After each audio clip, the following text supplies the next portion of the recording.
Bom, como eu havia prometido da parte da manhã, aqui eu vou contar algumas coisas sobre Lajinha e do meu encontro lá com a Guinachete, né? Lembrando que eu não fui lá para encontrar a Guinachete, ok? Você deve ter recebido aí alguns vídeos da minha viagem e eu peço que após você assistir o vídeo, você apague o vídeo, beleza? Porque se trata de uma questão pessoal. E se eu enviei para você, é porque eu confio em você, não é verdade? Então, por se tratar de uma questão pessoal, assim que você assistir o vídeo, você delete do seu aparelho, do WhatsApp e tudo bem, ok? Vamos lá. No dia que eu cheguei lá em Lajinha, que foi na sexta-feira, aproximadamente assim, o 12h40, eu já sabia que algumas coisas iriam acontecer. Mas eu quero aqui fazer uma reflexão do tempo que eu era criança, né? E viajava sempre para lá, na faixa que eu tinha 8, 9, até 10 anos de idade. E com 12 anos de idade foi a última vez que eu viajei para lá, né? Como criança. Depois, como adolescente, eu viajei aos 16. Depois viajei aos 23 anos de idade. E depois eu viajei somente quando eu estava completando aí 38 anos de idade, né? E sempre as minhas idas para lá foi muito curta. E se você acompanha aí o meu Facebook, na questão do grupo lá, você vai saber algumas coisas que eu contei, né? Sobre Atilio ter ido lá, outros seres terem ido lá também. Quem lembra vai se lembrar daquele ser, eu aqui no momento não vou falar o nome para ver se você se lembra dele, que apareceu lá e me transportou em cima da pedra torta.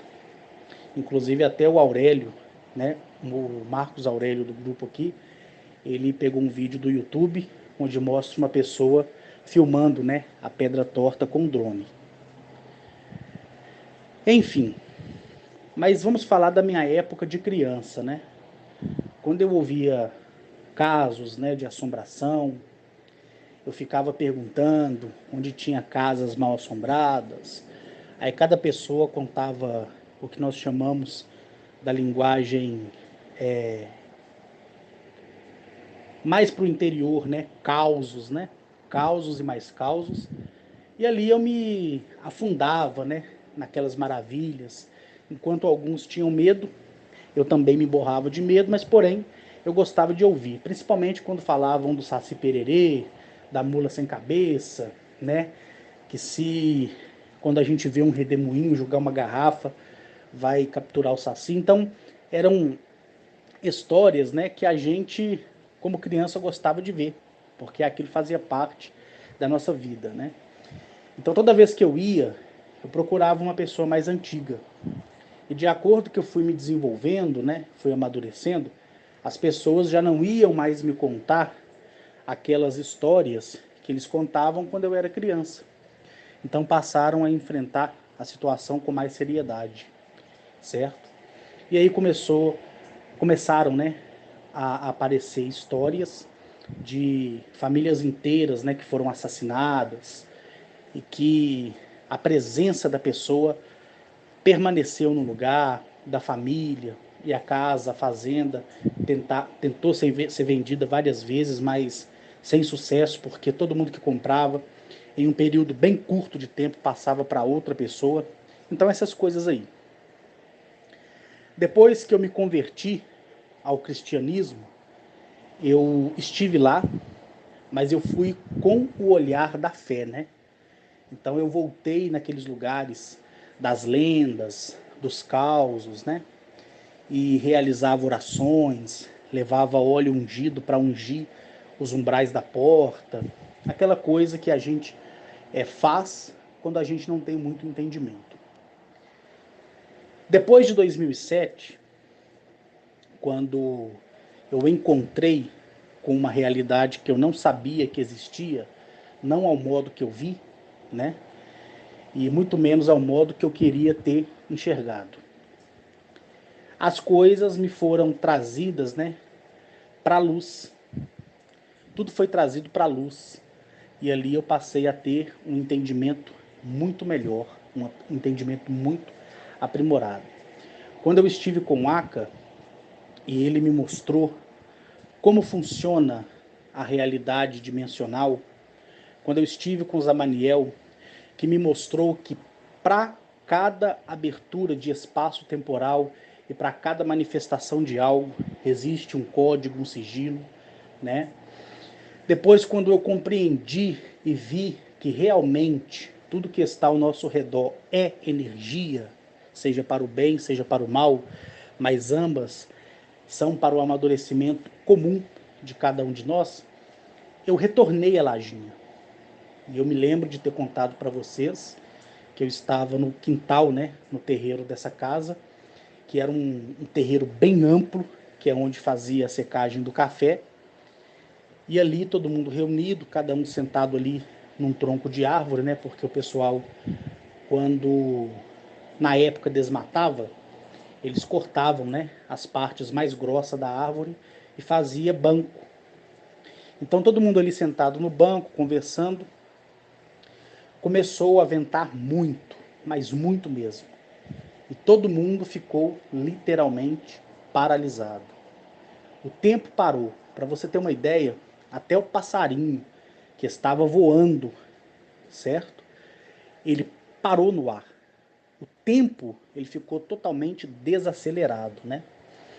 E ali Atilio se apresentou e me convidou para que eu fosse com ele. E eu fui com ele.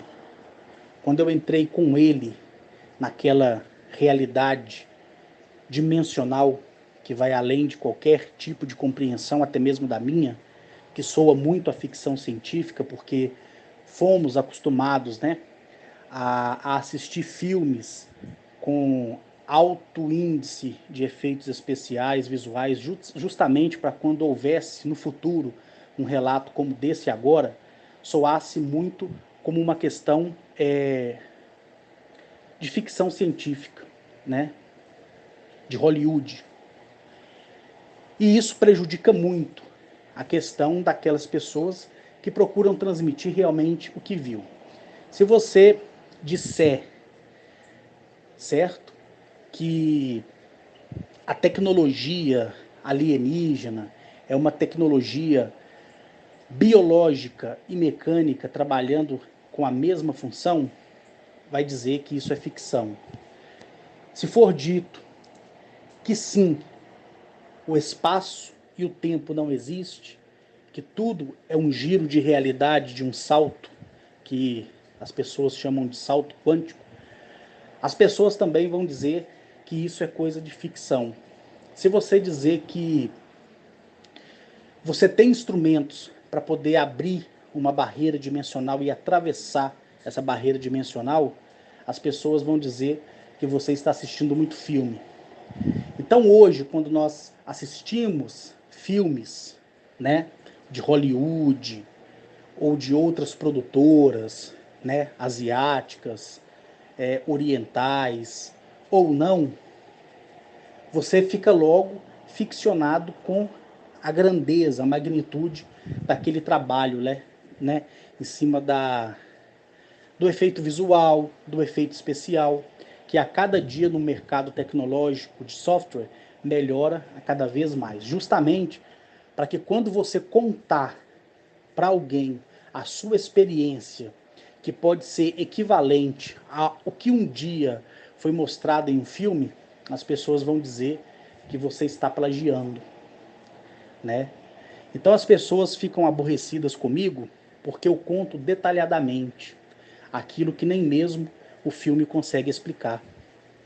A maioria fica aborrecida comigo porque eu não digo que fui abduzido, que fui levado a uma clínica alienígena e lá eles fizeram experimentos em mim. Eu não falo sobre isso. Eu falo do meu contato com eles, certo? Mesmo sem o meu merecimento. Falo que esse contato abriu os meus olhos para que eu visse o mundo de uma forma diferente. Para que eu enxergasse, acima de tudo, a pessoa que eu sou. E montasse em mim a fortaleza que eu queria e quero ser. Não é verdade? Então, para mim, para o Carlos aqui, o contato serviu para isso. Lógico, vi diversos modelos de objetos que a gente chama de máquina inteligente, né? Eles chamam de máquinas inteligentes. Expliquei para vocês um dia que a composição da qual é feita uma nave alienígena, é lógico, eu expliquei somente a parcialidade. É você fundir, né, um núcleo celular junto com um núcleo mineral. E ali aquela célula, ela se expande, ela se multiplica. É lógico, com outros elementos biológicos que tem em determinados planetas. E ali cria-se o material. E esse material passa a ser inteligente, porque ele é conectado a uma inteligência artificial, que com o tempo vai fazer com que toda a expansão celular, biológica e mineral daquela composição possa se regenerar por si mesmo. Então, por isso que eu prefiro não entrar muito em detalhes, certo?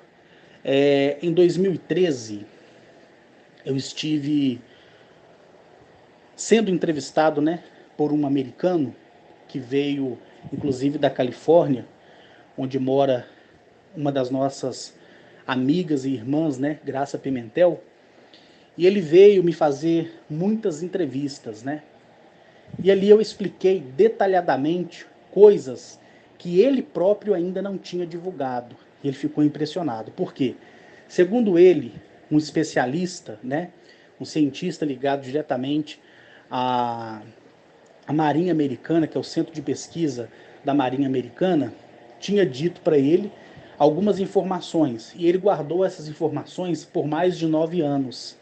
E quando ele veio conversar comigo, uma pessoa que ele nunca viu na vida, ele ficou impressionado, porque os detalhes que eu dei antes mesmo que ele me dissesse algo ou publicasse um livro, né, ele ficou assim totalmente perplexo. E ele disse que optaria por não escrever isso no livro dele. Então aquilo me trouxe uma alegria muito grande, certo? Então, em termos de como é a composição de um laser, de como é a composição de um material, de uma arma, como funciona a matriz ligada a partir dessas células que são biológicas, fundidas com o mineral para a junção mecânica, né, para ter estrutura, densidade, né, até mesmo a cartilagem, que é feito de um material que depois eu falo para vocês. Tudo isso ligado a uma matriz, que é a equação que cada um de nós temos, que é individual, assim como a impressão digital, certo? Então, com o poder da mente, você chama esses objetos, que são as máquinas voadoras, você dá ordem a toda uma cidadela para poder entrar em funcionamento só com o poder da mente, porque tudo é interligado. Como eu havia dito, em nós carregamos uma equação que está armazenada na nossa célula. Essa equação multiplicada pela matriz divina, você encontra um denominador, uma equação, um algoritmo. Nesse algoritmo, você vai desfragmentar e saber o seu nome estelar, certo? O seu nome estelar é anexado a software inteligente dessa inteligência artificial, que consequentemente vai lhe obedecer. Porque é tudo uma questão de cumplicidade, né? Então, eu dei aqui essa pequena pala para vocês, para que vocês entendam o quanto às vezes, né, se torna chato, cansativo, difícil eu tratar de determinados assuntos. Porque a maioria deles já foi exposta em filmes, né? Então fica muito ruim falar. Então, porque eu prefiro, nesse sentido, falar de outros assuntos e uma vez ou outra entrar em determinados assuntos. Então, voltando para o início, quando Atilio apareceu para mim, ele rasgou o véu. Em um momento, eu estava em um terreiro de uma localidade, Lajinha. Em outro momento, eu estava vendo uma mulher sentada na beira da estrada com um filho nos braços. E Atilio tinha dito para mim assim: aquela ali é a escolhida. Aquela ali é a escolhida. E o que é que eu fiz? Eu segui ele porque ele pediu que eu seguisse. Então, Atilio, com as suas próprias lágrimas e com as lágrimas daquela mulher, ele fez a condensação. E aquilo de alguma forma surgiu, criou um mineral precioso. Não vou dizer se é topázio, diamante, né, crisólita, ouro, rubi, não vou dizer. Mas ele entregou para aquela mulher. Que lógico, né, ficou espantada quando viu aquele ser, né, com aquele saiote, sem camisa, com uma pulseira na perna esquerda e direita. Eu falo pulseira, mas na verdade é um bracelete, né? E um outro bracelete que vai do punho até a altura do ombro. Então aquela mulher achou aquilo estranho, porque ela me via, via ele e via o que estava atrás de nós. E aí ele deu a instrução para ela seguir em frente, e ela foi. E depois se tornou bem-sucedida. Muito bem-sucedida, como é até nos dias atuais, e uma vez eu contei isso para vocês, né? Então, quando eu voltei lá em Lajinha, quando Atilio esteve lá e me proporcionou essa experiência que eu contei para vocês, a minha visão em relação àquelas histórias, né, que em certos momentos foi história, fato não comprovado, eu pude, a partir daquele ponto inicial, ver, ouvir e experienciar aquilo que outrora as pessoas antigas falavam, né? Então, eu pedi que cada uma daquelas pessoas não me acompanhasse, porque eu queria ficar isolado, né, no meio do mato, no meio da capoeira. Para quem não sabe o que é capoeira, é um conjunto, né, de matas preservado. E ali eu comecei a andar nos pastos, e como lá é muito, mas muito montanhoso, ficou até, de certa forma, um pouco complicado a locomoção. Mas ali eu fui de uma forma graduativa. Cheguei aos pontos, né, das fazendas que eram abandonadas, porque hoje não é mais. E quando eu chegava, a minha percepção indicava algo totalmente diferente. Porque eu sabia que o que estava ali não era nem a família que havia sido morta, assassinada, nem muito menos o demônio, o diabo, né? Em outras palavras, em um conjunto, a tentação. Nada disso. O medo, ele gera consequência para sua mente, para o seu corpo, e o medo te adoece. Mas ninguém deve ser 100% corajoso em tudo, porque o medo, ele faz parte da vida. Não é verdade? O medo, ele nos ajuda a cada dia a sobreviver. Porque através do medo, você se resguarda e automaticamente vigia mais, né, os seus passos, a sua caminhada e por aí vai. Só que esse medo, por tudo ser energia, ele cria sensações, ele cria um estado presente em um lugar que vai fazer com que aquele medo, que é a própria fábrica de energia, seja direcionado a algo que não convém. E aí entra aquilo que eu falei lá no meu vídeo, lá no meu canal, né? sobre os inimigos dimensionais. Aí entra nesse assunto. Então, se você quiser e tiver interesse, vai lá e olha novamente. Só você procurar inimigos dimensionais, né, que você vai saber. Pronto. Você cria o medo porque você ouve alguém falar alguma coisa. Você constrói aquilo na sua cabeça e você permite que o seu corpo reaja àquela novidade que você acabou de ouvir. E a primeira sensação emocional que vai vir é o que? O arrepio. E o arrepio vai dizer para você que aquilo ali é um espírito que está ao seu lado. Aquela sensação de arrepio ao ponto de sair água nos olhos, dá a sensação de que você está sendo observado, dá a sensação de que realmente ali existe alguma coisa ruim, né? Dá a sensação de que existe aí um encosto em você ou algo do tipo. Então você contribui energeticamente para expandir aquilo que é de interesse dos inimigos dimensionais, que é tanto carne e osso como você é, e sangue também. Porém, estão aprisionados em dimensões diferenciadas. Eles podem ver cada um de nós. Na verdade, eles vê cada um de nós todos os dias. Só que eles não conseguem alcançar esse lado.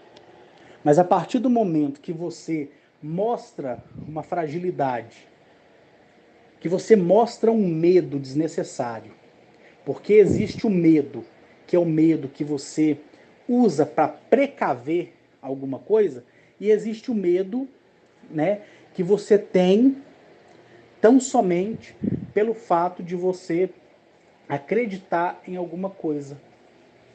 Mas o medo da história que foi contada, ele gera essa percepção. Então todo lugar ele fica contaminado por aquela energia, porque um vai dizer para o outro, ó, se você passar ali, toma cuidado porque pedras serão arremessadas. Olha, eu vi uma mulher de branco ali próximo àquela porteira. Olha, todos os dias à meia-noite, a família inteira geme de dor por ter sido assassinada naquela casa. Então cria aquela expectativa. E você compartilha com isso o mesmo sentimento, que é o quê? Sentir arrepios, sentir os olhos lacrimejando, né? E ali as pessoas começam a pronunciar rezas que na verdade foram ensinadas para nós justamente para contribuir com a perda de energia, para você direcionar ela a esses seres, para que eles saiam de lá e atormentem. Correto? Então, uma vez eu disse para vocês que cada palavra é composta por letra. Cada letra e um conjunto dela forma o quê? Uma palavra. Então, cada letra de A a Z, cada letra, ela tem 9.069 códigos. Então, se você fala uma palavra que tem 6 letras, e você forma essa palavra, é só você multiplicar por 6. E você vai saber quantos códigos carrega essas palavras. Eu já fiz um áudio explicando sobre isso, não é verdade? E as pessoas, quando começaram a parar, quando começaram e pararam, né, de pronunciar certas palavras, viu que realmente as suas vidas melhoraram, até dentro de casa, no trabalho, em qualquer lugar. Por quê? Porque se nós somos um algoritmo é o quê? Números. E se nós somos uma equação ambulante no mundo, nós podemos atrair o mais e o menos, ou menos e o menos, ou menos e o mais. Não é verdade? Então você tem que ter dentro de você um ponto de equilíbrio, né? Esse ponto de equilíbrio, ele vai ser a sua matriz para que você tenha uma percepção mais aprimorada a ponto de sentir medo quando for necessário, para não fazer aquilo que lá na frente você sabe que vai te prejudicar.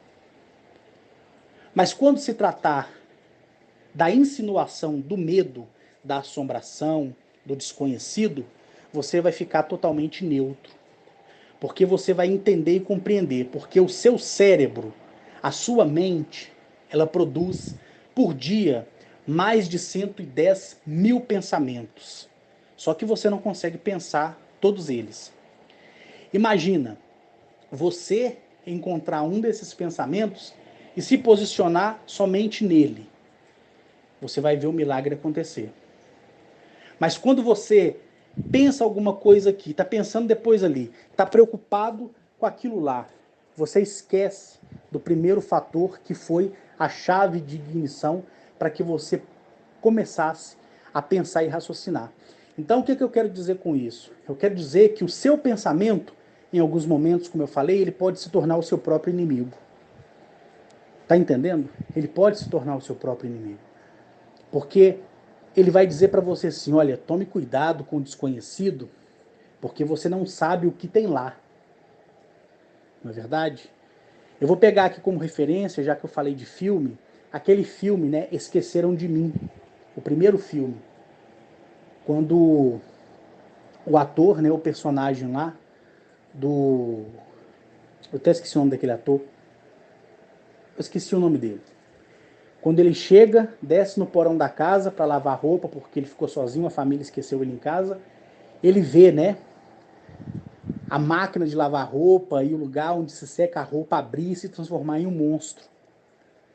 Aí ele corre e deixa o cesto de roupa para trás. Depois, quando ele cria coragem para defender a sua casa contra os ladrões que estão planejando entrar ali, e ele precisa lavar a roupa novamente, ele chega, né? Me parece que é uma serpentina, um negócio assim. Acho que a serpentina, ela abre a boca e fica como se fosse um monstro, né, com boca de fogo, e ele fala assim, cala a boca, aí rapidinho a serpentina, ela fecha a boca e tudo fica calmo, e ele vai para o seu afazer. Por quê? Porque ele viu que aquele medo, ele não poderia sentir naquele momento. Mas o medo que ele sentiu, quando ele soube que os ladrões iam roubar a sua casa, fez ele fazer o quê? Se acovardar? Não, agir. Certo? Então a gente traz esse diferencial nesse sentido. Então, preste atenção nos dois medos que você possa sentir. E por que eu estou focando nesse assunto? Porque esses lugares de interiores remotos, onde tem muitos causos de assombração, só é assim porque gera-se o medo.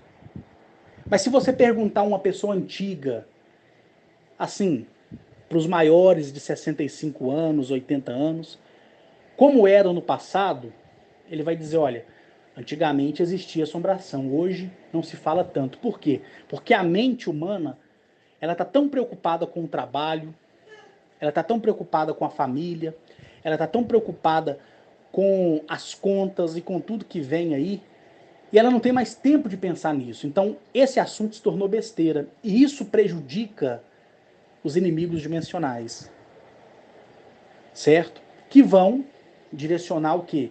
A sua ira, a sua cólera, a sua força para alcançar outras pessoas. E quando alcança essas outras pessoas de mente mais fraca, as mesmas se voltam para o mundo das drogas, se voltam para o mundo da prostituição, né? Por quê? A pessoa passa a acreditar que ela é a vítima da sociedade e da família, não sabendo que ela é vítima dela mesma e que a sociedade não está nem aí para ela, muito menos a família. Não é verdade? Muito menos a família. A família pode até socorrer, desejar que você saia, mas no fundo, todo familiar cansa. Só que ele não vai dizer isso para você. Não é verdade?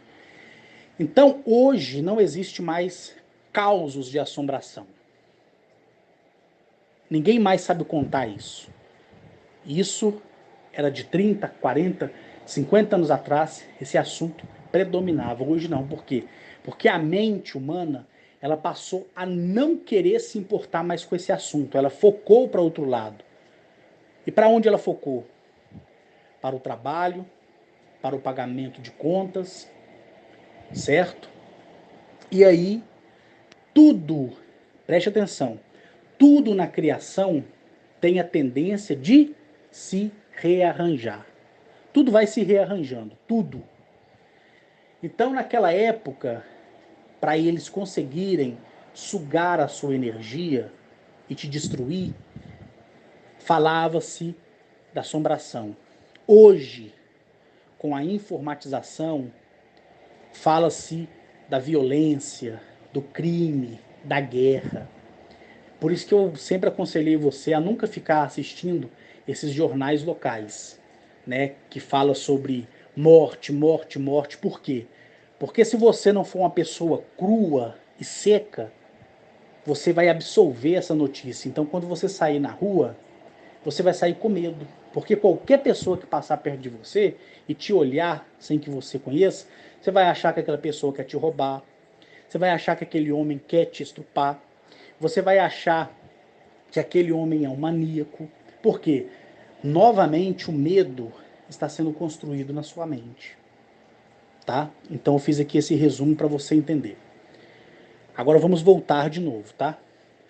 Esse assunto do medo está encerrado agora. Na época, não nessa agora, eu fui. Quando eu cheguei nessa casa, é uma casa, um casarão, né? Construído de pau a pique. Já estava bem caidinho mesmo. Quando eu me aproximei, eu senti uma ventania muito forte. E o interessante é que eu olhava para as outras árvores e eu não via nada.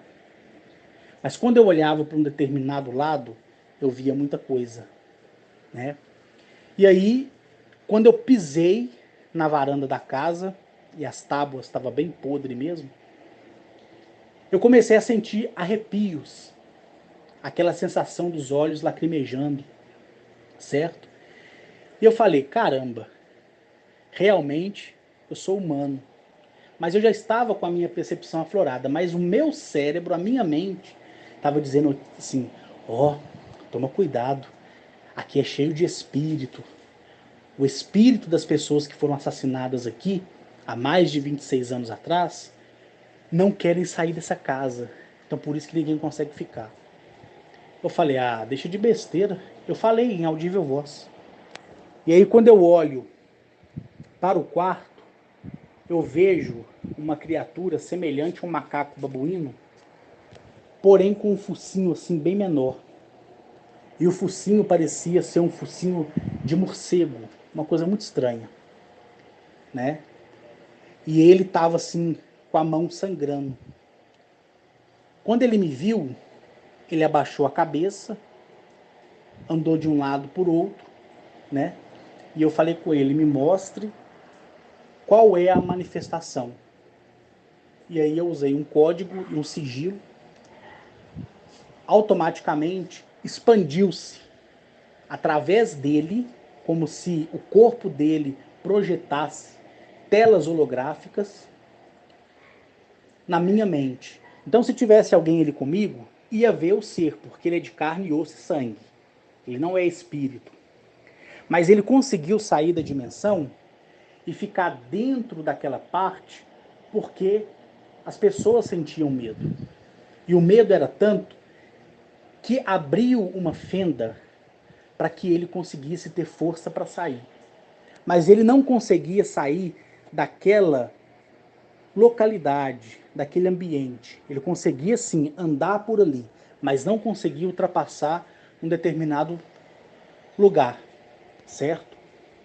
E ali, dentro da minha mente, eu vi crianças, homens, mulheres, tudo que fazia parte daquela família. Por quê? Porque essa criatura, ela assistiu aquela família ser assassinada.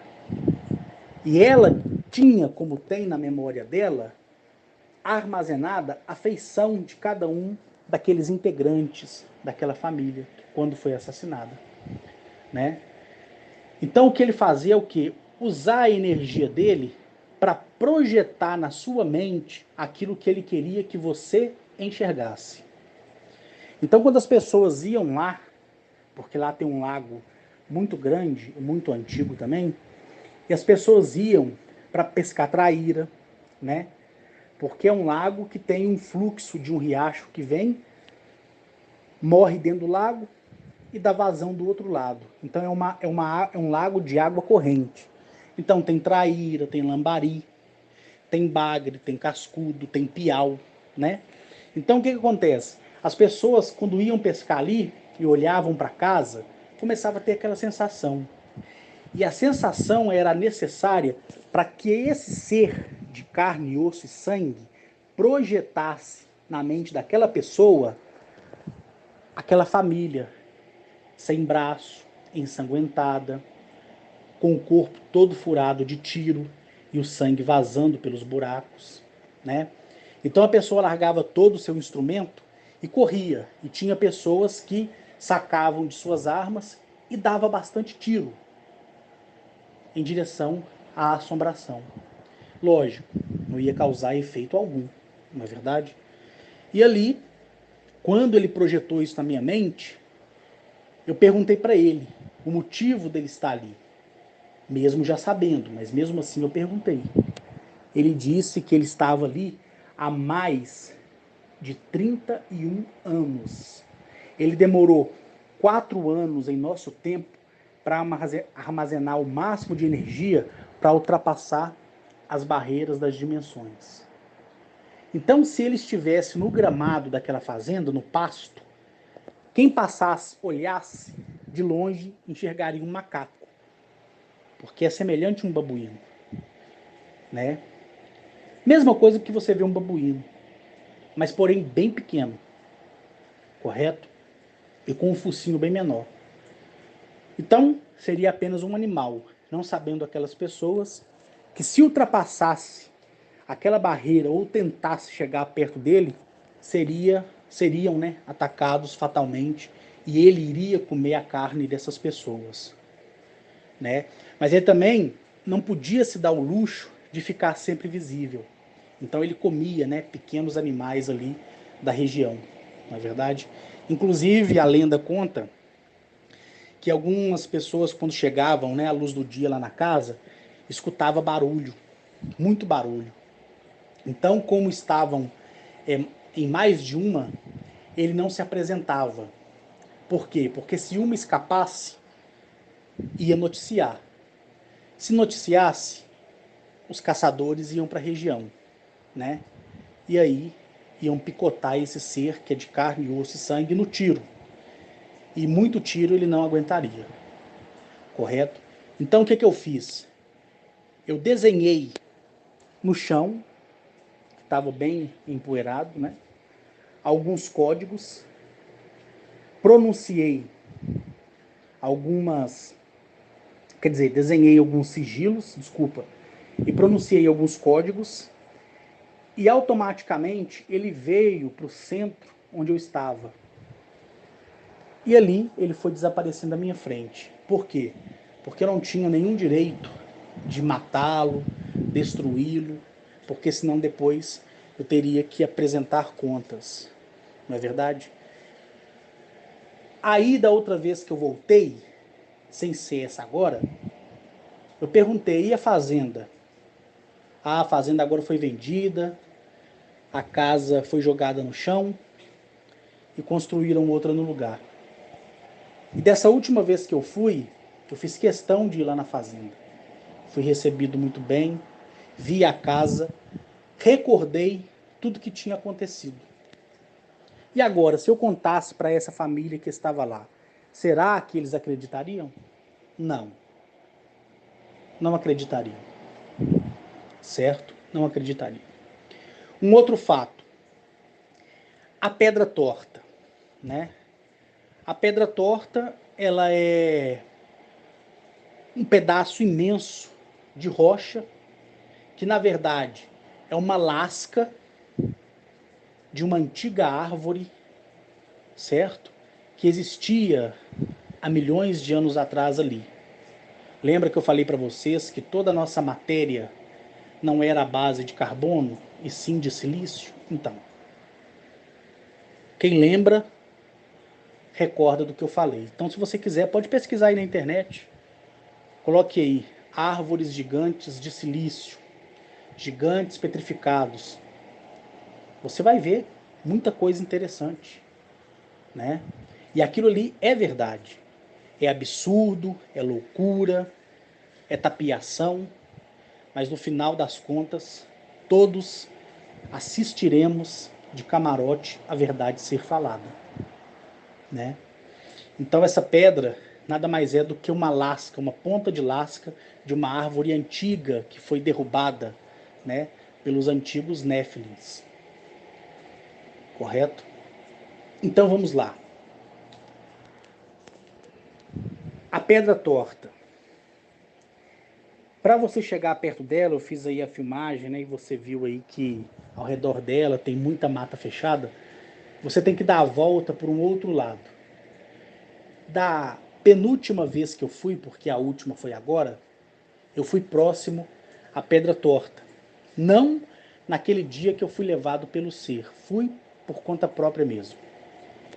Quando eu cheguei lá, lógico, você passa dentro da propriedade de algumas pessoas que não se importam, né, por ter ficar aberto, mas mesmo assim eu desci do carro, eu pedi autorização, inclusive eu peguei até o carro de um primo meu, pedi autorização, o moço foi muito simpático, falou, pô, meu filho, pode ficar à vontade, aqui é a sua casa, até me ofereceu uma xícara de café, eu tomei uma xícara de café, comi um pedaço de broa e subi. Subi até um determinado ponto, porque o carro, mesmo no seco, ele ficou patinando, né? Porque é muito, o terreno é muito, tem muito pedregulho, então o carro patina, ele não consegue subir. Deixei o carro lá, fechei o carro e subi a pé. Devo ter andado aproximadamente assim 1,5 km. Até que eu passei dentro de uma pequena mata, um caminho lá que já está bem passado mesmo, né? Quando a gente fala caminho passado é porque o caminho ele é frequentemente, com frequência alguém passa ali. Então fica aquele rastro, né? Fica aquele caminho, tipo um eito. E eu cheguei próximo à porta dessa caverna, correto? Que é uma caverna que, em outras palavras, é mística. E aí entra aquilo que eu falei para vocês.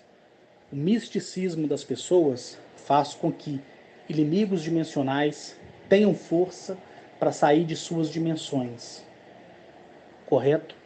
Se você olhar na internet, você vai ver muitos vídeos de criaturas e você vai ver alguém dizer isso é verdade e você vai dizer alguém vai ver alguém dizer isso é fake, não é verdade?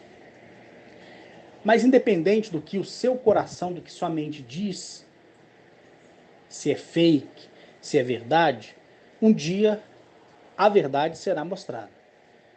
Mas vamos colocar essa questão da internet aqui em pauta. Você vê vídeos aí onde objetos na casa se movem sozinhos, onde sombras passam em frente às câmeras, vê o diagnóstico, né, de especialistas afirmando que aquilo ali não é uma montagem, porque não tinha como ser uma montagem, por ter sido uma filmagem antiga, né? Então você vai ver muitas coisas e vai ouvir também. Aquilo ali é só o início da situação que aqui eu estou dizendo. Se você pesquisar a fundo, aquele lugar onde foi construído aquele prédio, talvez era um antigo cemitério, né? Nós temos aí aquele prédio que pegou fogo em São Paulo, que agora não me recordo o nome, que muitas pessoas, né, infelizmente saltaram lá de cima para não morrerem queimadas. Eu esqueci o nome do prédio aqui, mas você sabe do que eu estou falando. Até hoje me parece que eles falam, né, que o prédio é assombrado, que o elevador se movimenta sozinho. Aquilo ali tem uma abertura dimensional que dá a prerrogativa daquele ser, daquela criatura, criar aquela ilusão para atrair mais um medo para si. Porque enquanto eles não alimentam de carne e sangue, eles alimentam de energia. E como é que é se alimentar de energia? Um exemplo. Eu não gosto de você. Eu te odeio, eu te detesto. E eu crio aquele ódio no meu coração. Aí amanhã eu fico sabendo que você foi atropelado e que você vai ficar paraplégico. Sabe aquela sensação que vai vir de felicidade? Ô, coisa boa, beleza. Agora eu quero ver onde ele vai enfiar esse orgulho. Sabe aquela sensação de ódio por algo ter acontecido com seu inimigo? Sabe aquele prazer, aquele êxtase que você sente naquele momento, porque aquela pessoa não prestou para você? Esse sentimento que você sentiu naquele momento se tornou um alimento para a sua percepção. E se você não tomar cuidado, você vai ficar ruim, né? Até ao ponto de se tornar um bicho, literalmente. Então esse prazer, que é essa sensação, esse êxtase, multiplicado por 1000, é a sensação que os inimigos dimensionais têm quando percebem o medo. Então eles alimentam daquilo. Então a felicidade é tanta, a felicidade é tanta, a felicidade é tanta, que eles ficam contentes. E a alegria enaltece a carne, o sentimento, e te dá oportunidades de visualizar algo que ainda está por vir, na questão dos inimigos dimensionais e na questão das nossas também. Então esse sentimento, ele vai fazer o quê? Alimentar a esperança, dar força. Você não pensa, não sonha em ter e conseguir o de melhor para a sua vida? Você não cria essa esperança, essa sensação dentro de você? Não é bom? Agora imagina se fosse para o lado negativo e você é acostumado a isso. Não seria bom do mesmo jeito? É isso, né? Então, quando eles estão quase sendo esquecidos, eles colocam fogo no lugar novamente.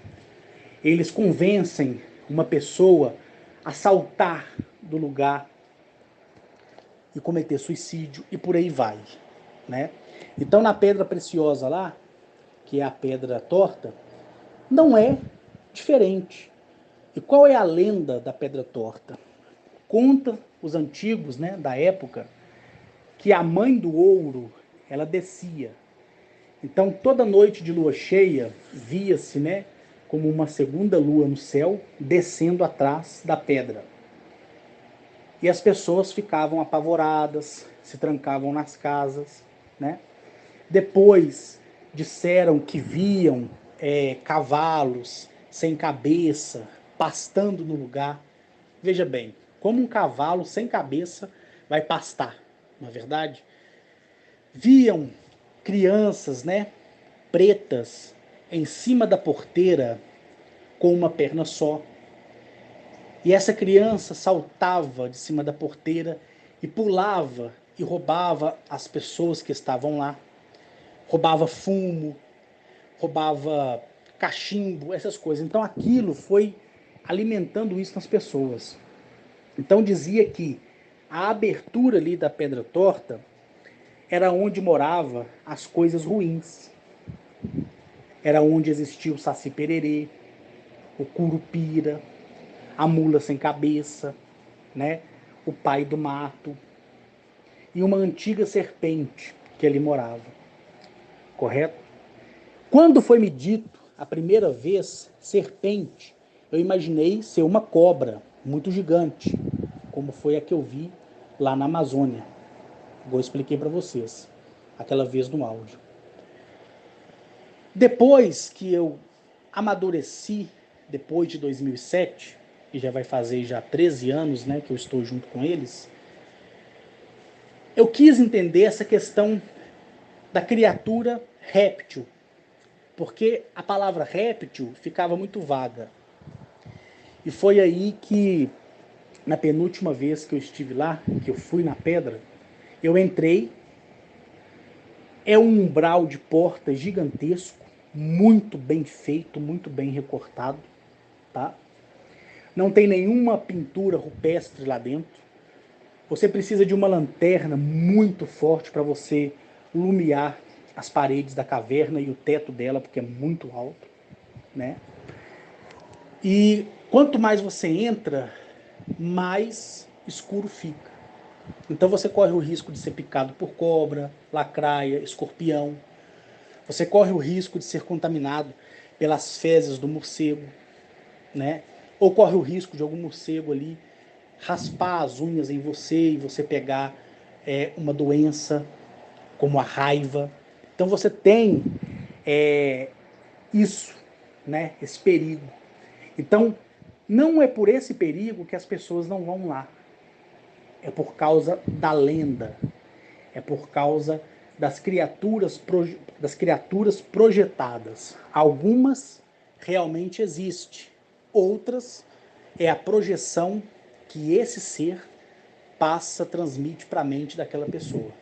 Aí a pessoa vai formar na sua mente aquilo que o ser quer que ela veja. Correto? E aí a pessoa vai fazer o quê? Ela corre, ela se desespera. E aquele medo, aquela sensação de fraqueza alimenta aquele ser. Que na linguagem religiosa é demônio, é espírito maligno. Na linguagem espírita é espíritos moribundos, pessoas que não aceitaram a morte, não é verdade? E por aí cada crença vai determinar que tipo de situação é essa, como vocês mesmos já sabem, né? Então quando eu entrei ali, a primeira coisa que eu fiz foi usar 2 sigilos e pronunciar um código de 92 letras. Quando eu pronunciei, saiu esse ser de dentro da caverna, tá? De dentro da caverna.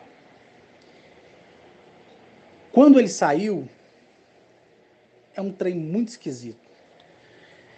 Quem aí já viu aquelas tartarugas? Mas não é bem uma tartaruga, quer ver? Assim, é a mistura de uma tartaruga com um cágado, né? É um trem muito estranho, mais grande, certo? E ele veio assim, nas 4 patas. Quando eu vi aquele trem cascudo sair de lá de dentro, eu vou dizer para vocês uma coisa. Imagine um cágado, vou colocar um cágado mesmo, com um casco que de comprimento tem aproximadamente 5 metros e de largura uns 2 metros e 70 centímetros, 80 centímetros de largura. E a mão da parte da frente ali ser aquela mão semelhante à mão humana, porém com unhas bem grandes mesmo, e o pé ser semelhante a um pé de elefante, bem curto e bem compactado, e de dentro daquela carapaça sair um rosto como se fosse de uma criança. É um trem muito estranho, mas muito estranho mesmo, muito estranho. Quando ele saiu, ele olhou para mim, né? E ao olhar para mim, eu senti assim muito nojo, muita vontade de vomitar, certo? Logo que ele saiu, que eu fiquei olhando para ele, porque não tinha como não olhar para ele, veio um outro ser, aparentemente feminino, magro, de uma altura assim de 1,50 m por aí, bem magro mesmo, com os olhos bem grandes e amarelados, a boca bem grande e todo nu. E todo escamoso também. Mas não tinha esse casco igual o primeiro. Quando eu vi, aquela sensação de nojo, de vontade de vomitar, foi assim, algo assim inesquecível. Só de pensar agora eu fico meio assim, me dá repúdio, na verdade, me dá nojo. E vendo tudo aquilo, a primeira coisa que eu quis fazer foi estabelecer um contato mental com aquele ser, porque eu sabia que ele não tinha uma linguagem apropriada formada, né? Eles não tinham uma língua nativa formada, mas o que estava passando na mente dele, eu poderia saber, né? E foi aí que eles me disseram que eram também seres dimensionais e que estavam ali justamente para ficar naquela região e que eram muito, muito antigos e que estavam ali há mais de 200 anos, né? E com a questão do trabalho, da preocupação das pessoas, lá se tem lavoura, mas as pessoas não estão muito preocupadas mais com isso, porque as coisas vão acabando mesmo, como vocês sabem. Esses seres começaram a ficar fracos energeticamente, porque ninguém mais tinha interesse de saber o que tinha lá. Se sabiam, sabiam que ali era um lugar mal assombrado, né? Então o que eu fiz? Abri essa dimensão, coloquei esses dois seres dentro novamente, correto? Mas ali dentro daquelas grutas, dentro daquela rocha, que era uma árvore antiga, bem abaixo, você entra, vai bem reto mesmo, você vai passar por algumas fendas. Depois das fendas, tem uma descida muito íngreme e a pessoa tem que ser bem magrinha mesmo para poder conseguir passar por aquelas fissuras, né, rachaduras. Você chega num salão, existe uma piscina de água ali, porque a água desce por dentro da rocha, né? Você vai ter que mergulhar essa parte, descer aproximadamente assim uns 9 metros, aproximadamente. Descer os 9 metros, você vai ver um buraco à sua direita e um na sua retaguarda para quem desce. Você vai por esse buraco, você vai sair em um bacião. Depois desse bacião, você vai andar por debaixo da terra na extensão daquela montanha, certo? Passando por essa montanha, por baixo, você vai chegar num lugar aberto. Você vai ver que no teto assim é cheio de pedras preciosas, tá? Mas lá também existe muitas armadilhas naturais. Muitas, muitas, muitas mesmo. Correto? Muitas. E aquela riqueza que tem ali, mineral, ela não é colocada ali por nenhuma civilização alienígena. Ela não foi colocada ali por nenhum ladrão, por nada. Aquilo ali, a própria natureza formou, certo? E é bastante tesouro que tem ali. Tesouro bruto, que após extraído, vai ser lapidado e vai ter o seu valor comercial. Correto? Existem outros mistérios também na região. Eu vou pedir, uma das minhas primas que mora lá em Lajinha, vou pedir para ela gravar um áudio onde ela conta que um casal da região, quando engravidou, a esposa ela pariu um sapo, literalmente um sapo. E ela tem uma cunhada que era parteira, era não é parteira ainda, né?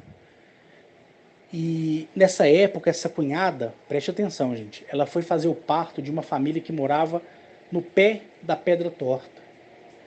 E ela, essa pessoa, ela fez o parto. Quando ela fez o parto, ela falou assim que saiu uma tartaruga bem pequena de dentro da mulher. Todo mundo ficou espantado. E tinha uma pele na frente do casco que quando eles levantaram, viu o rosto do que parecia ser um rosto de criança, né? E aí esse bicho, ele respirou fundo e morreu. Eu vou pedir ela para gravar esse áudio, eu vou mandar para vocês, porque essa última vez lá eu fui por outro intuito, né? Então fiquei atento em outro intuito e eu não dei muita importância a isso não. Então o que a gente pode remeter a isso? Pode remeter que essa mulher, ela foi seduzida por esse ser dimensional que teve uma relação sexual com ela. Olha para você ver o absurdo, né? E ela conta que aquilo ali espantou muito a cunhada dela. E a cunhada dela nunca mais foi assim uma pessoa comum quando viu aquela coisa. Então você pode ver que nessas histórias, né, da roça, do interior, Existem muitas coisas. Ó, a mulher ali pariu um trem tão esquisito que não era gente nem animal.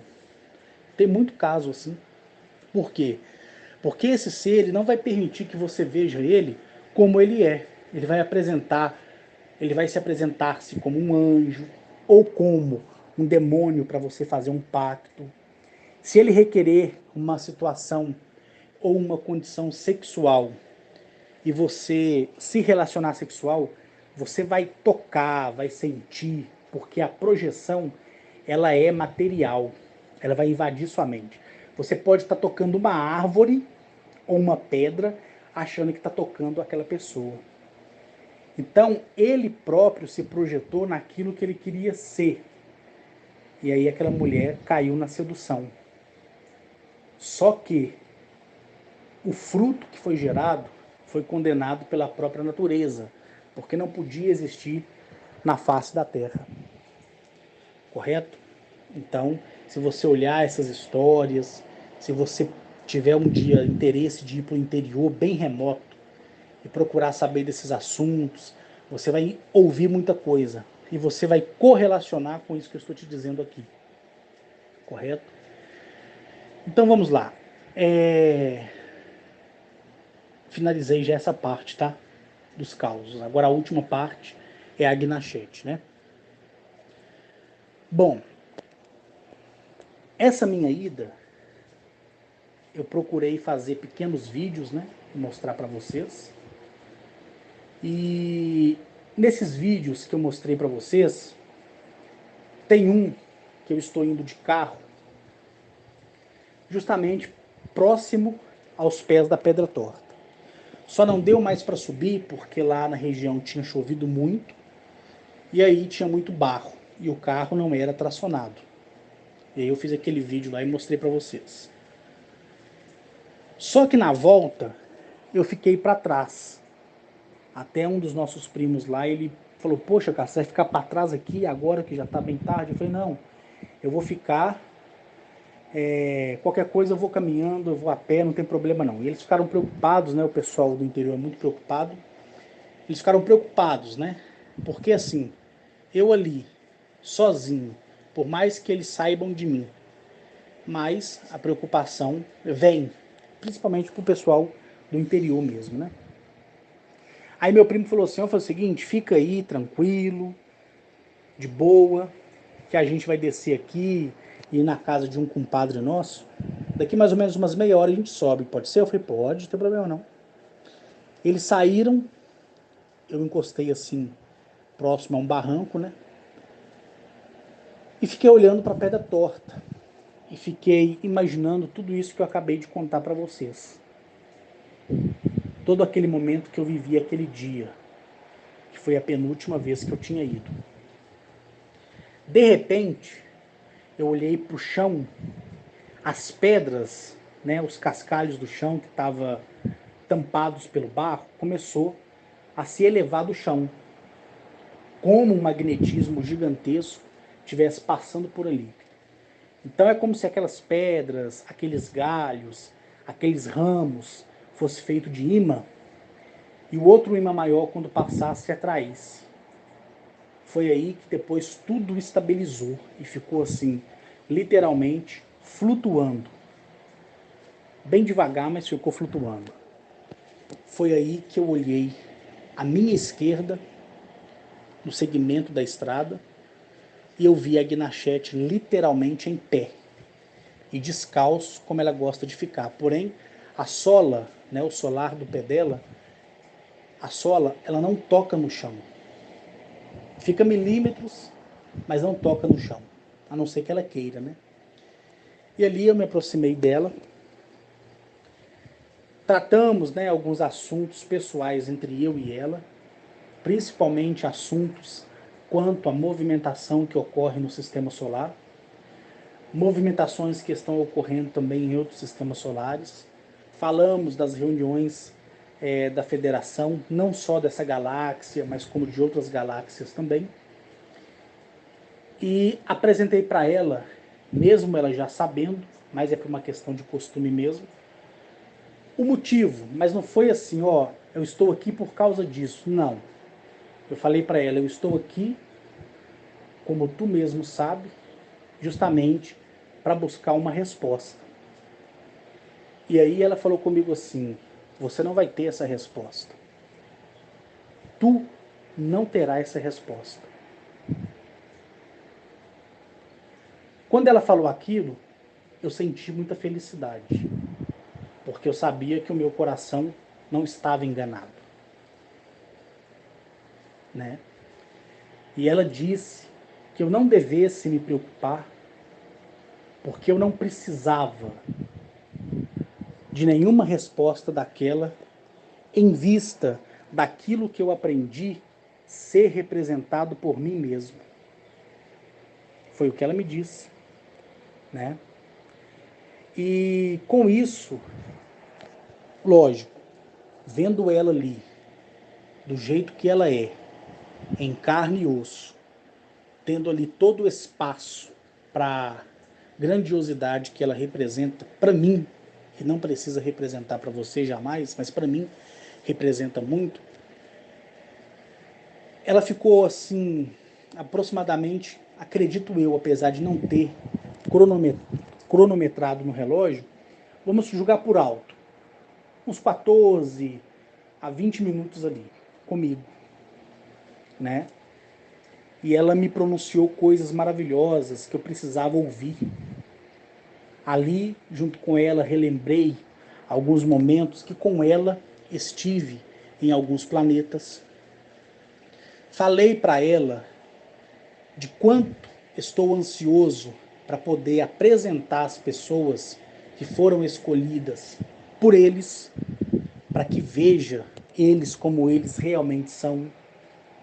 Falei da minha ansiedade em querer dar um basta em todas as coisas para que eu possa seguir, né, a minha vida sem mais tratar desse assunto relacionado a seres, né, extraterrestres, alienígenas, intraterrenos e por aí vai. E ela falava comigo que o caminho que eu escolhi, que foi o caminho de falar para quem quisesse ouvir, era um caminho bom. Era um caminho que não ia trazer para mim nenhuma recompensa, mas ia trazer a recompensa para a mudança de vida das pessoas que optassem em acreditar nelas mesmas. Porque eu tinha falado para ela que... E não foi só uma vez que eu falei para ela, né? Eu tinha repetido para ela que o arrependimento era muito. Que eu tinha arrependido de ter conhecido muitas pessoas. Eu me arrependi de ter permitido pessoas ruins, péssimas, né? E não foi só uma, foram várias pessoas ruins e miseráveis que passou na minha vida. Ela disse que aquilo ali, desde o começo, eu sabia que serviria para o meu crescimento. E que eu não devesse nunca mais reclamar desse assunto. Que eu continuasse falando, que eu continuasse ensinando quem quisesse ouvir, quem quisesse aprender, o quão bom é viver no meio da tempestade, no meio da tormenta. Foi isso que ela me disse. Certo? E todos os pássaros que estavam ali na região, todos os pássaros, do anfíbio ao réptil, do pássaro ao mamífero, todos se achegou a ela. Todos foram lá para ver ela. Todos. E acontece isso sempre. Toda vez que ela vem do céu para a terra, todas as criaturas que estão ali, besouro, escorpiões, lacraias, insetos, né, aracnídeos, tudo se reúne ao redor dela. É uma coisa maravilhosa. Os bois, as vacas, os cavalos, eles não ultrapassam a cerca, mas onde não há cerca, quando eles estão soltos, eles vêm e deitam perto dela. tudo, tudo, tudo, tudo. E nesse dia ela apontou o dedo para o chão, um escorpião começou a subir no seu belo vestido. Ela pegou o escorpião na palma da mão dela e depois colocou o escorpião no chão. Ela agachou para colocar o escorpião no chão. Quando eu conheci a Agnachete, que eu falei para vocês, ela tinha 3 metros, porque todas as mulheres em Sírios, em um planeta chamado Galamiak, nesse sistema solar, todas as mulheres ali, elas alcançam o tamanho de 3 metros. As mulheres que têm uma linhagem sanguínea, que são ligadas à primogenitura, elas crescem e vão crescendo até chegar à altura de 10 metros. Se essa for a sucessora da sua família. Isso demora, vou dizer assim, 1000 decatrilhão de anos. Vou colocar aqui esse número aqui para você entender que é muito distante a sucessão de governo de um para o outro. Então, como a Agnachete ela é a primogênita da sua mãe, e a Gemeresh é a primogênita de Agnachete, e a filha de Agemeresh será a primogênita de Agemeresh, que consequentemente será a primogênita de Agnachete, elas irão crescer, assim também como os homens ligados à primogenitude, até uma altura de 10 metros, não passa disso. Então, quando eu conheci a Agnachete, ela tinha 3 metros. Hoje ela está com 4 metros de altura. 4 metros. Então imagina você ver uma mulher de uma beleza inefável, de uma beleza doce, que tem palavras maravilhosas, saudáveis, bonita, uma pessoa inteligente, dócil, muito evoluída, que já viu muitas coisas acontecerem, certo? Imagina você ver a beleza de algo que você nunca imaginou que pudesse existir. No sorriso, no olhar, na cor da pele, no cabelo, na vestimenta. Eu nunca vi a Agnachete repetir uma roupa. Nunca. Nunca, nunca, nunca. Eu conheço ela há 12 anos e quase 6 meses. 12 anos e 6 meses. Eu nunca vi ela com a mesma roupa. Nunca. Sempre um vestido mais belo do que o outro. Sempre um penteado mais lindo do que o outro. Independente do penteado dela, ela sempre deixa uma parte trançada do cabelo. É a coisa mais linda, né? Então, se você não tem noção, né, do tamanho, arruma aí uma fita métrica, melhor uma trena, né? Uma trena, encosta essa trena na parede ou estenda essa trena no chão e marque 4 metros.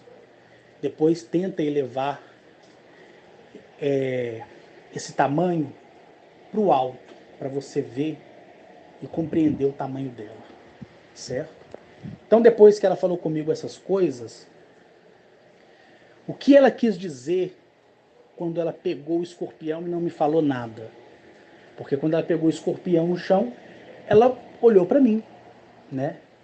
Mas a mensagem que ela me transmitiu, mesmo no silêncio, foi: o caminho, ele é cheio de armadilhas e cheio de pessoas peçonhentas. Pessoas que têm veneno na palavra, pessoas que de alguma forma vai querer derrubar, que é o que acontece com você, que é o que acontece com as pessoas no geral. Por isso que eu sempre disse para vocês, gente, nunca conte os seus planos para ninguém. Quer prestar um concurso público? Estude em silêncio. Faça a inscrição do concurso em silêncio. Quando for fazer a prova, faça em silêncio. Quando passar, elimine os outros testes que estarão por vir em silêncio. Quando você começar a fazer o curso para ser efetivado naquela função pública, seja ela qual for, aí sim você conta para as pessoas que você gosta. Sabe por quê? Porque se você falar que você quer ser um auditor fiscal da Receita Federal, a primeira coisa que vai aparecer é pessoas te dizendo que é difícil a prova, que é muito competitivo, que o nível de vaga é muito curto. Não é assim que vai acontecer? Você sabe que é. Se você falar para alguém que o seu sonho é ser médico, a pessoa, primeiro, ela vai olhar a sua condição financeira.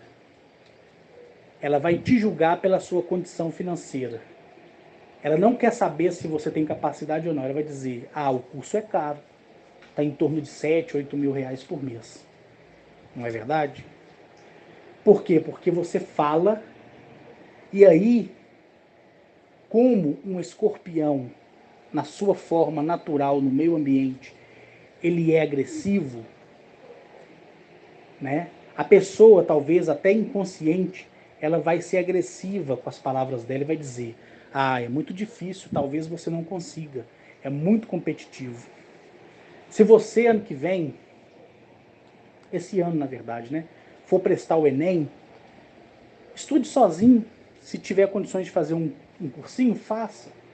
Mas não conta para ninguém que você está fazendo aquele cursinho para o Enem. Porque se você disser, as pessoas vão dizer, todo ano o Enem é uma furada, não é verdade?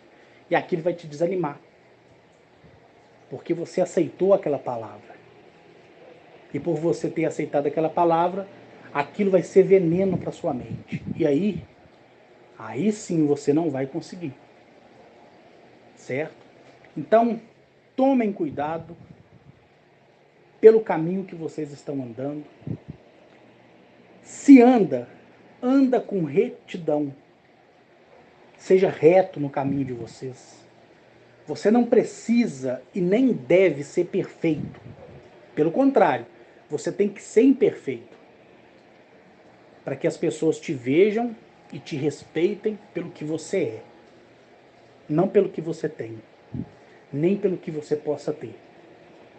Tá entendendo? Fiquem em silêncio.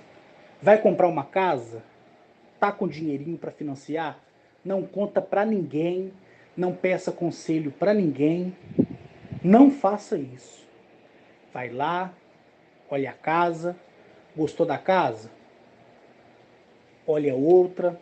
Vai chegar uma hora que você vai gostar de uma. Gostou? Gostei. Tá com a entrada? Vai na Caixa Econômica, conversa com o gerente, dá a entrada, financia o resto. Aí quando o documento do contrato estiver na sua mão, você fala, eu tenho minha casa. Ou, eu tenho meu carro. E não interessa se você vai pagar 5 anos, 10 anos, mas é seu. Agora, se você disser que vai comprar uma casa, sabe o que vai acontecer? Pessoas vão parar você no caminho e dizer, boba, essa casa aí, se fosse você, eu não comprava, não. Não moraria numa casa assim, não. Não tem privacidade nenhuma. Não é verdade? Por quê? Porque você conta para as pessoas o seu plano e o seu projeto. Então procure uma estrutura psicológica interna em você, construa a diretriz do seu caminho, seja sempre feliz. Sempre. Aprenda a ser triste, aprenda a ser feliz. Aprenda a ser fraco, aprenda a ser forte. Aprenda a chorar e aprenda a sorrir. Busque o equilíbrio, a sensatez, o domínio próprio, a realização de valores na sua vida.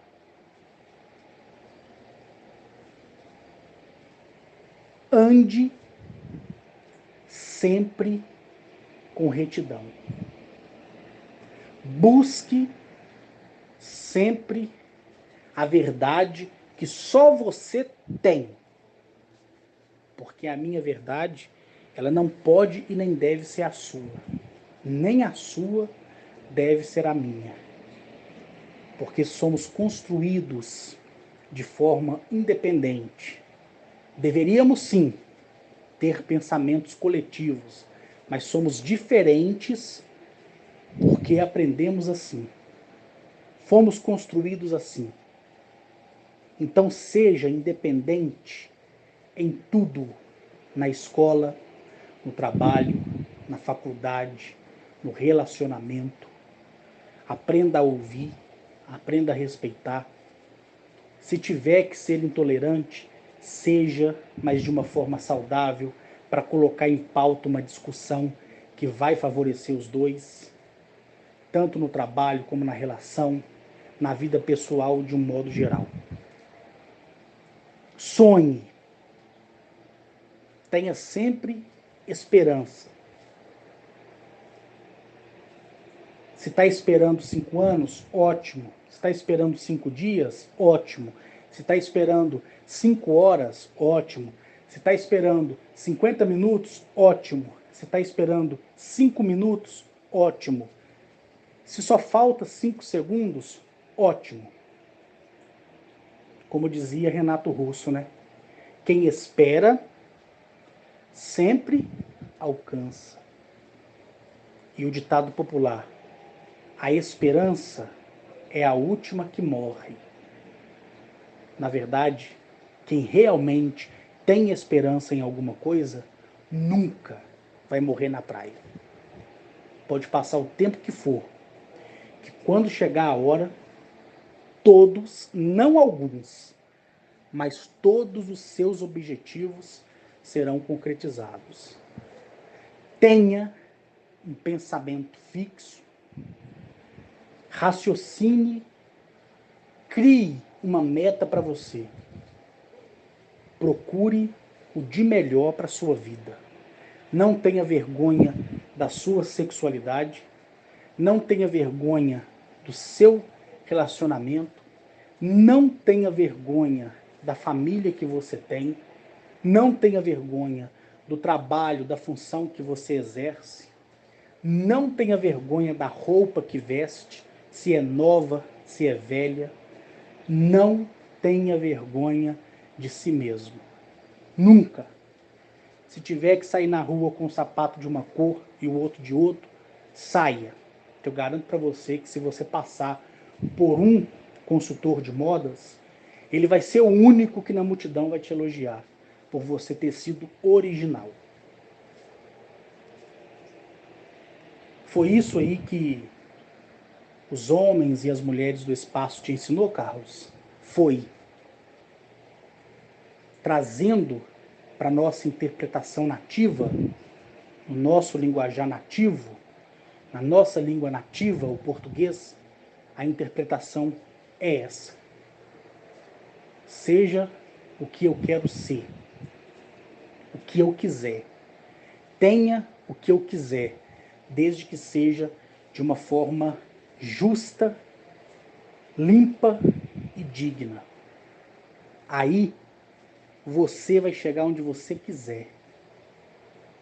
Mas não esqueça, pensamentos fixos no seu objetivo te trará milagres em um curto prazo de tempo. Pensamentos constantes pode atrasar as suas realizações. É igual eu sempre uso uma fonte imaginária como exemplo. Aqui, na sala onde eu estou, tem uma fonte? Não. Mas se eu quiser imaginar que ela está aqui, é problema meu. E passará a ser loucura se a outra pessoa souber. Então, se todos os dias, quando eu sair do quarto, passar pelas 2 salas para chegar à cozinha, e eu parar no meio da sala e dizer, sou grato por essa fonte. Que fonte linda, que fonte maravilhosa. Se eu disser isso para mim, eu construo o meu principal objetivo, que é de ter essa fonte.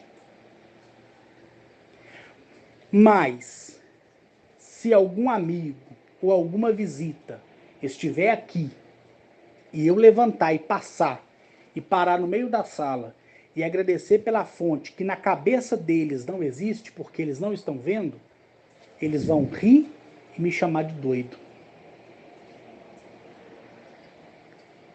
E se eu absolver isso, sabe o que vai acontecer? Aquela fonte vai deixar de existir. Porque toda vez que eu passar, eu não vou ver a fonte. Eu vou ver a água da fonte. Mas a fonte não vou ver. Então por isso que nós temos que permanecer calados. Quem ouviu ou ouve os meus vídeos lá no meu canal, no YouTube, que por enquanto está no ar, porque depois eu vou remover aqueles vídeos lá que nem eu falei para vocês. O que eu falei uma vez? Palavras não são pensamentos e pensamentos não são palavras. Por que eu disse isso? Eu expliquei várias vezes. Por esse motivo. Por esse motivo. Porque tem horas que o pensamento tem que ficar na mente. Já em outros momentos, o pensamento ele pode sair de uma forma fonética, verbal. Então, se eu passar na sala e tiver muita visita, eu vou pensar. Aqui é a voz do meu pensamento, sem palavras. Sou grato por essa fonte que existe. Que fonte maravilhosa. Agora, se eu passo na sala e não tem ninguém, só eu vou falar em audível voz. Sou grato por essa fonte linda, maravilhosa. Quando eu menos esperar, um belo dia, eu vou chegar, eu vou falar assim, uai, quem comprou essa fonte? E seja lá a pessoa que for, vai dizer assim para mim, uai, essa fonte aí eu estava passando num lugar, achei ela muito bonita, e eu falei, vai ficar perfeita lá na sala de casa. Aí o que aconteceu? O meu objetivo foi concluído. Então não conte o seu projeto, o seu segredo, nem para sua mãe, nem para o seu pai, nem para o seu namorado, nem para sua namorada, nem para o seu marido, nem para sua esposa. Tá? Por quê? Porque quando acontecer o milagre, vai beneficiar a todos. Porque todo ser humano, ele gosta, né, de surpresa, gosta de novidade e por aí vai. Então essa é a mensagem que eu passo para vocês. Foi uma mensagem relativamente resumida. Eu consegui tirar um cochilo na parte da tarde, mas não foi lá muita coisa. Mas um cochilo para mim equivale a aproximadamente umas 4 horas de sono. Certo? Porque tem que ser assim. Senão, se for de outra forma, eu não consigo, né? No mais, eu agradeço a todos vocês. Sigam, se quiserem, esse conselho. Se não quiserem, leve tudo como uma brincadeira. Toda a história que eu contei aqui para vocês, no início, no meio e no fim do áudio, quem quiser encarar como uma aventura do Pinóquio, encare. Quem quiser encarar como um conto de fadas, encare. Quem quiser levar com seriedade, leve. Mas uma coisa eu digo, você que está aí do outro lado me ouvindo, você não deve jamais acreditar em uma palavra que eu falo. Busque a sua verdade. Nunca justifique as suas experiências, porque elas são suas. Experiência de vida não é passiva de explicação para ninguém, a não ser que você queira dividir. Assuntos relacionados ao cotidiano, cabe-se a discussão, mas a sua experiência, o que te formou o que você é, não é do interesse de ninguém. Fica aí a dica. E mais uma vez, obrigado por tudo. E outra coisa, algumas pessoas aí falaram comigo, Carlos, é tão gostoso quando você grava áudio com aquela musiquinha no fundo. quando a televisão tá ligada, quando um rádio tá ligado, é tão gostoso, a gente fica assim mais relaxado. É porque quando as vozes, né, das pessoas que estão aí para esse mundo afora soam na minha cabeça, que nem eu já expliquei para vocês, e fica intenso, eu tenho que colocar uma música e falar. Por quê? Porque a música vai me distrair, porque senão eu começo a repetir o que as pessoas estão falando na minha mente. Então agora está muito tranquilo, por isso que está tudo certo. Beleza? Fui, pessoal!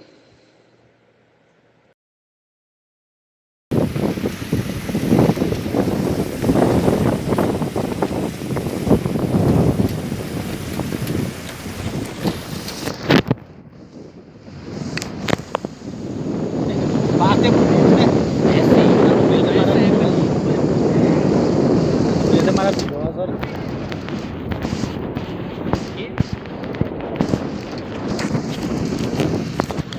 Estamos indo para Pedra Torta.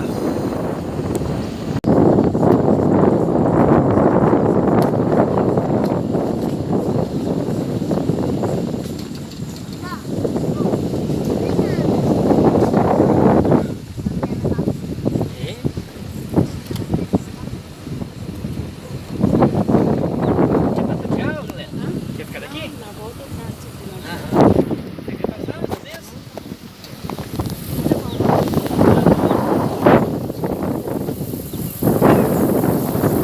Pessoal, aqui é o mais próximo por enquanto que eu consigo chegar da Pedra Torta, né? A gente veio aqui por essa estradinha e essa Pedra Torta aqui, ela é muito mística. Essa mata aqui abaixo aqui, ó, você passando por aquela estradinha lá na frente, você consegue dar a volta por debaixo dela. Então, mais ou menos nessa ponta aqui, ó, nessa ponta aqui, tem uma gruta, né, uma caverna muito antiga, certo? E o pessoal da região conta que lá dentro tem muito ouro, muita riqueza, muitas pedras preciosas. O pessoal aqui na região declara que luz, né, vem do céu e pousa em cima da ponta da pedra, né, que é essa parte aqui. Então as pessoas contam muitas coisas, muitas mesmo. Inclusive as pessoas antigas, né, que estão morando aqui desde 1926 e tudo mais. Então numa outra oportunidade eu vou ir até a gruta da Pedra Torta, porque o caminho para lá cedeu e carro nenhum consegue passar. Então o pessoal tem que vir com maquinário e passar, né? E aí eu vou fazer o vídeo para vocês depois, de dentro lá da gruta da Pedra Torta, ok? Para que vocês conheçam. Então dá um pouquinho aí da Pedra Torta para vocês, né? Vou tentar dar um zoom aqui, para que vocês consigam ver melhor, né? Aqui é a mata, né, que a gente chama de capoeira, que está ao redor dela, né? E aí a ponta. Beleza? Então é isso aí, pessoal. Um beijo no coração de todos vocês aí. E até a próxima.